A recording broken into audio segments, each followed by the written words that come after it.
നമസ്കാരം. പ്രമേഹം നിയന്ത്രണ വിധേയമാക്കിയില്ലെങ്കിൽ അത് ഹൃദ്രോഗത്തിലേക്കും മറ്റ് അസുഖങ്ങളിലേക്കും നയിക്കും. ഞാൻ ഡോക്ടർ ബിൻജോ ജോസ് വാഴപ്പള്ളി, അബുദാബി മുസാഫയിലെ ഫിനിക്സ് ഹോസ്പിറ്റലിൽ സ്പെഷ്യലിസ്റ്റ് കാർഡിയോളജിസ്റ്റാണ്.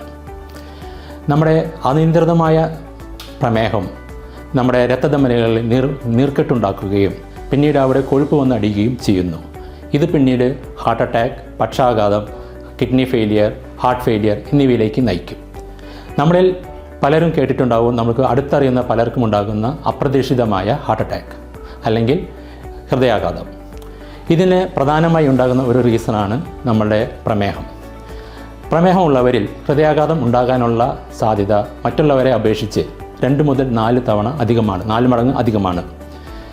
ഇവർക്ക് ഉണ്ടാകുന്ന ഹൃദയാഘാതം കൂടുതൽ സങ്കീർണവുമായിരിക്കും. പ്രമേഹം കൂടാതെ രക്തസമ്മർദ്ദം, പൊണ്ണത്തടി, നമ്മുടെ രക്തത്തിലുള്ള അമിതമായ കൊഴുപ്പ്, പുകവലി, നമ്മുടെ അനാരോഗ്യപരമായ ഭക്ഷണരീതി എന്നിവയെല്ലാം ഹൃദയരോഗത്തിന് വരുന്ന മറ്റ് ഘടകങ്ങളാണ്. വെറുതെ ഇരിക്കുമ്പോഴോ നടക്കുമ്പോഴോ വ്യായാമം ചെയ്യുമ്പോഴോ നെഞ്ചിൻ്റെ ഭാഗത്ത് വരുന്ന വേദന അല്ലെങ്കിൽ വിമ്പിഷ്ടം അല്ലെങ്കിൽ അമിതമായ കിതപ്പ് എന്നിവയെല്ലാം ഹൃദ്രോഗത്തിൻ്റെ ലക്ഷണങ്ങളാകാം. ഈ ലക്ഷണങ്ങളോട് ആവശ്യമായ ടെസ്റ്റുകൾ നടത്തി ഹൃദ്രോഗമില്ലെന്ന് ഉറപ്പുവരുത്തണം. പ്രമേഹവും മറ്റ് അനുബന്ധ അസുഖങ്ങളും നിയന്ത്രിക്കുന്ന വഴി നാം ഹൃദയത്തെയും നമ്മുടെ ശരീരത്തെയുമാണ് നാം സംരക്ഷിക്കുന്നത്. നമ്മുടെ ആരോഗ്യം നമ്മുടെ സ്വത്താണ്. അത് സംരക്ഷിക്കാനുള്ള കടമ നമുക്കുണ്ട്. Thank you.